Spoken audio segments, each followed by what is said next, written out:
ask for a more peaceful day right now. Not many people on the beach. Just started pouring about an hour ago. The rain kind of passed, but it's kind of drizzling now. So I figured today's a perfect day to do some surf fishing.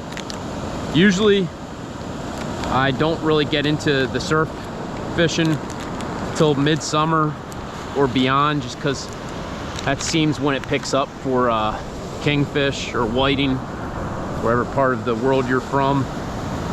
Here they're known as kingfish. Down south they're known as whiting. But they are a good eating fish, so if we can get a handful of decent sized ones, we're gonna keep them for a meal. Right now I'm fishing a high-low rig with fish bites, the shrimp type, and I'm just threading like a little piece on.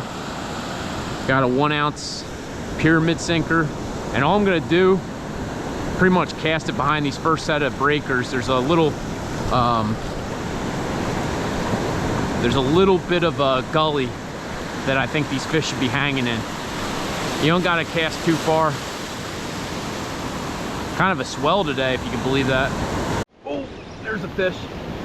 That wasn't long at all. I might have missed him. That or he's really small. That was like right behind the first breakers. Oh no, he's still there. Oh no, he might have just kicked. He kicked off. All right.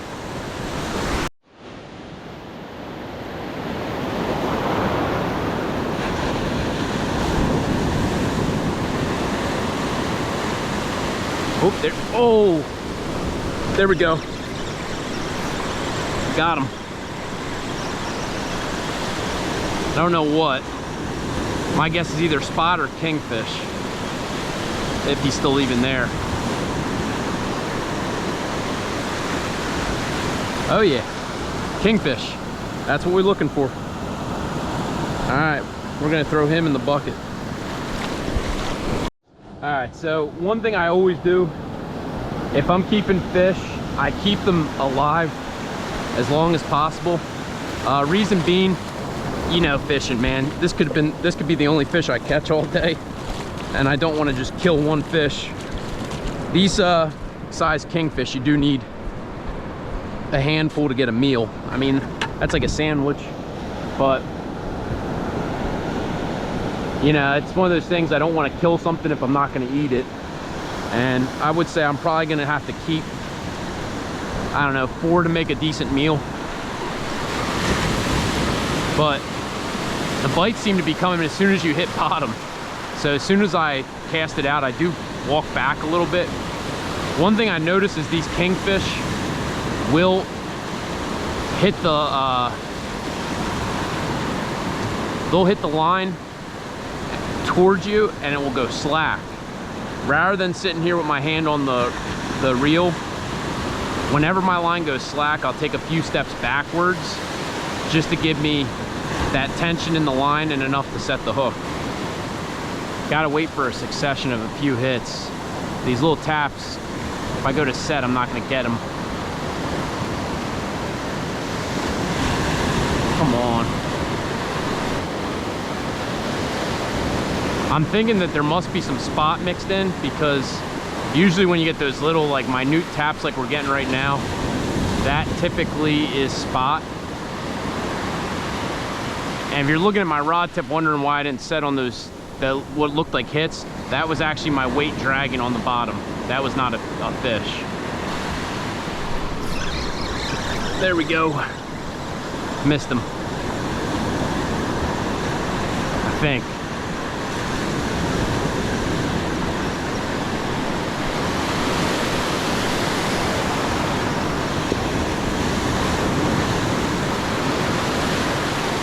Oh no. Well, that's a spot. And although they are pretty good to eat, that size isn't going to give me much meat. Where are you going? Oh, there you go. Tell you what, that last fish was kind of disappointing. I didn't even know he was there.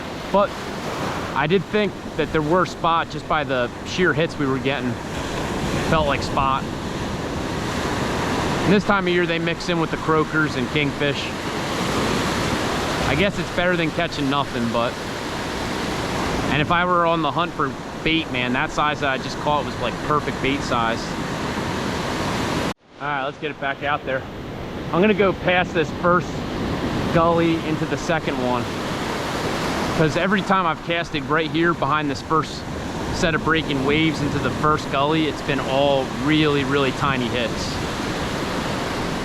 And look at that. Oh, that was a quick hit. Come on, kingfish. Come on, kingfish.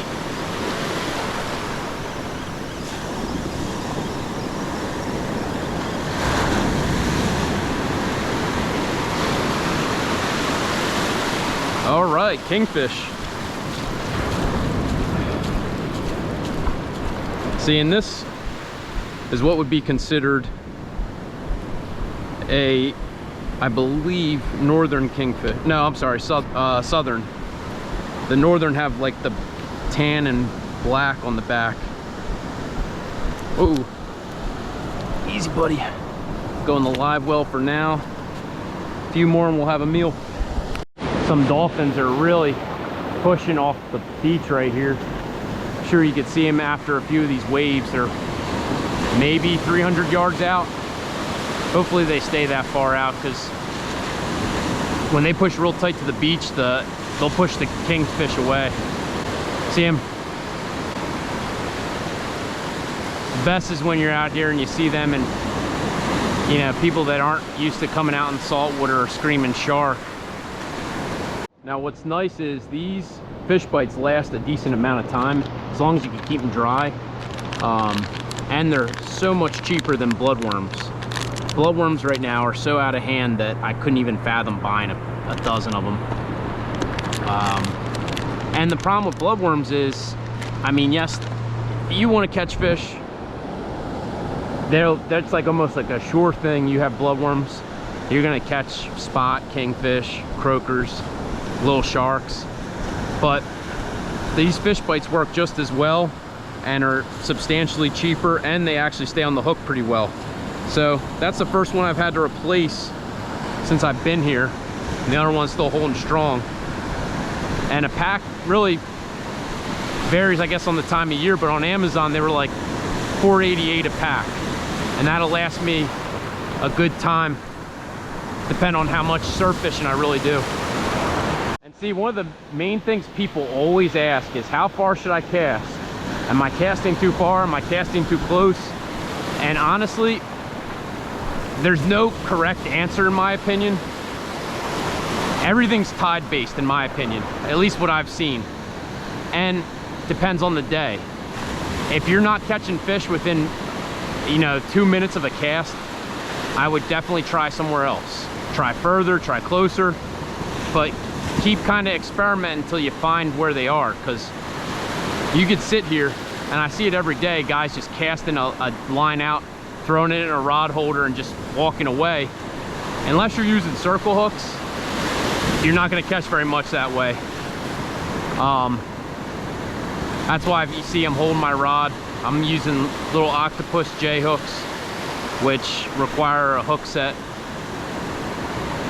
Otherwise, if I just start reeling, it's just going to pull it away from the fish.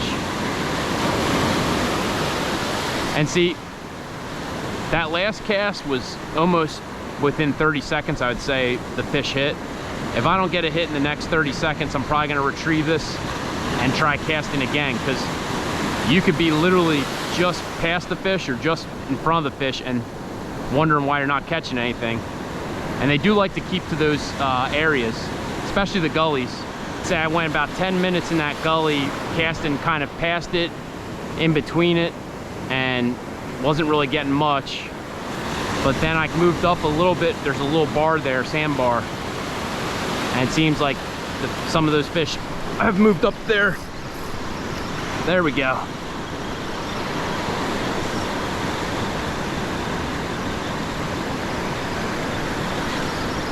Okay, definitely got this one.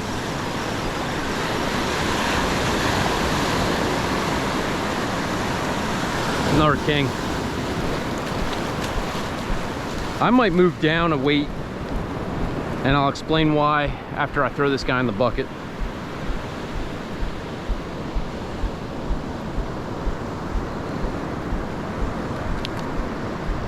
Probably gonna have to put some fresh water in there.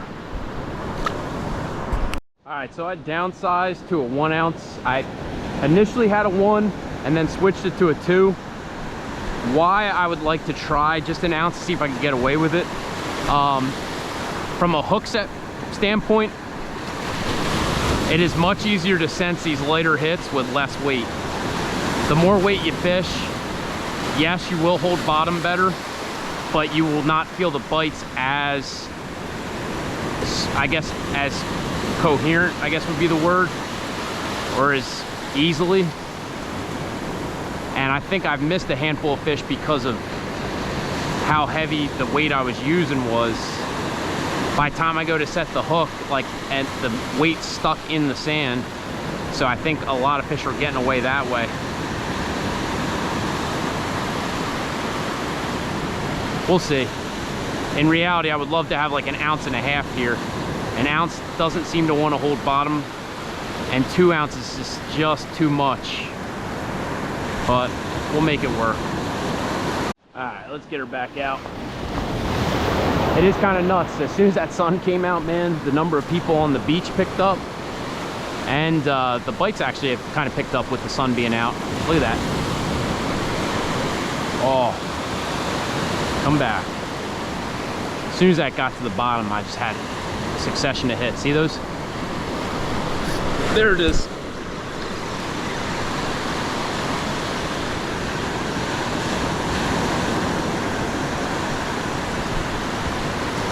Yeah, I got him. Not very big, but I could feel the head shakes.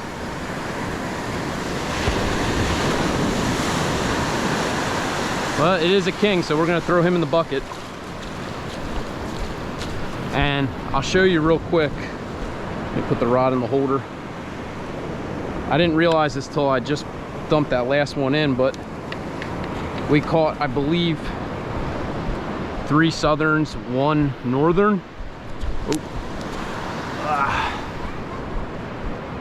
How I could tell the difference.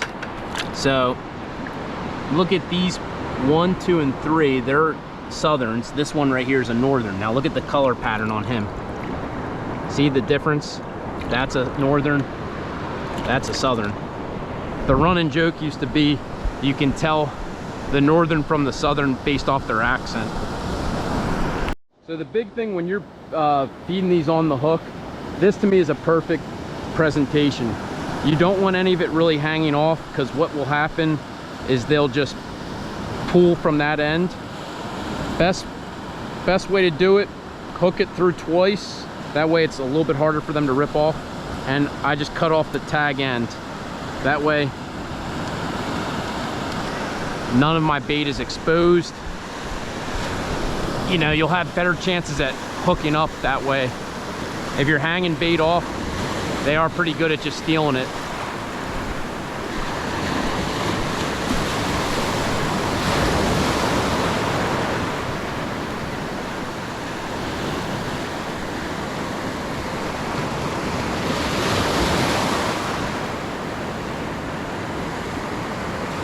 Water looks clean today too, man.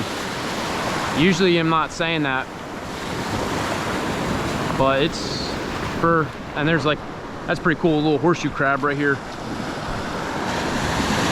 You probably couldn't tell early in the video because of the overcast skies, but right now it's pretty good visibility. There's a fish. That's actually a nicer one. If that's one fish, that's gonna be a nice one. That was a bigger hit. Definitely a king.